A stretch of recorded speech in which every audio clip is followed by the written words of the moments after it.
Okay, what the sentence says is that the BRCA1 positively regulates the expression of MAD2, meaning increase in BRCA1 will also increase the expression of MAD2 basically. And vice versa. If there's no BRCA1, then that would basically negatively regulate the MAD2.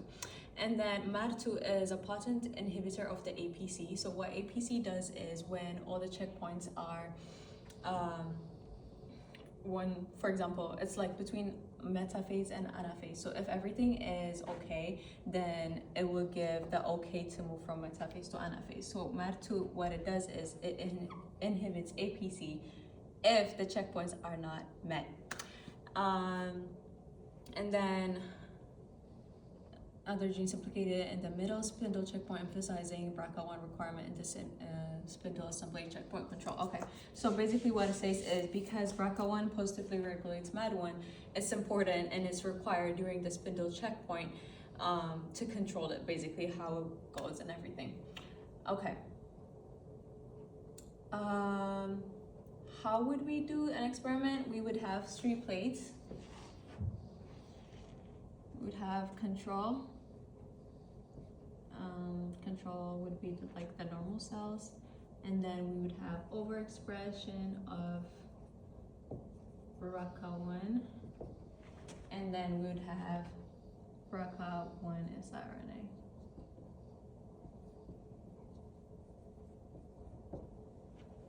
Okay, so after we do this, we're gonna transfect this into our cell, and after that, we're gonna also transfect at the same time the luciferase for MAD2 promoter.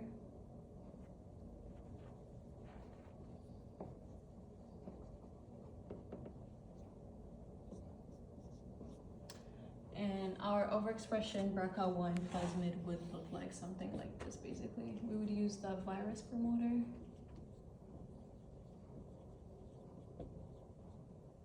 And then this would be the plasmid that we use. So after we transfect this, we're gonna do our luciferase assay. And from our luciferase assay, we should expect in the control cells, because there's BRCA1 in there, we should expect a normal activity of MAD2. Why would we expect that? When there's BRCA1, there's MAD2 per our sentence. And then I'm just gonna control here. This is the light scene. And then for our overexpression, we should see a bigger than the control because we have more BRCA1. We should expect more MAD2 promoter activity. Overexpression. And then for the third one, oh my bad. For the third one, this is the BRCA siRNA. So when we knock down the BRCA1, we should expect less MAD2 expression. Yeah, so siRNA here.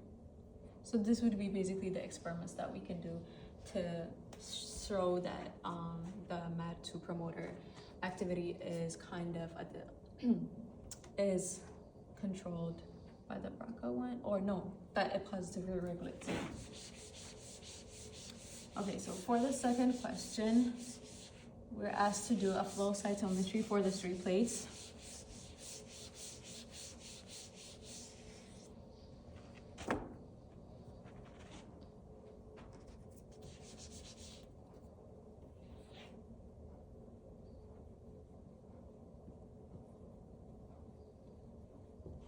So our flow cytometry would look, this would be amount of DNA.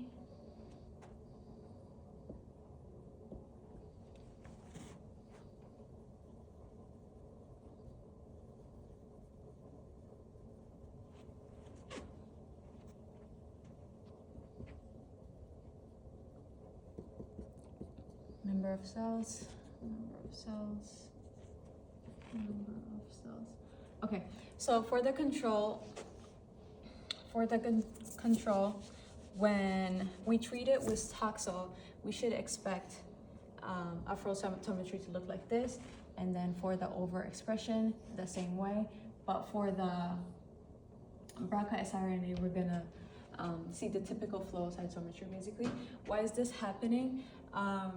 So what it does like I explained in the first question, MAD2 stops the cell from going from metaphase to anaphase by inhibiting APC, right? So because there is a BRCA1 here, then when we use Taxol, then it's gonna stop it and it's gonna remain in this, in metaphase basically, so all the cells are gonna be right here.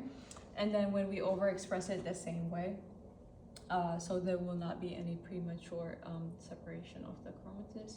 And then for the siRNA, however, because there is no BRCA1, that positively regulates MAD2 and other proteins responsible in the spindle checkpoint, the cell basically is not gonna inhibit APC, or any of the spindle checkpoint proteins are not gonna inhibit APC, so it's just gonna go from metaphase to anaphase without needing this checkpoint, and we're gonna have this type of flow cytometry graph basically. Thank you.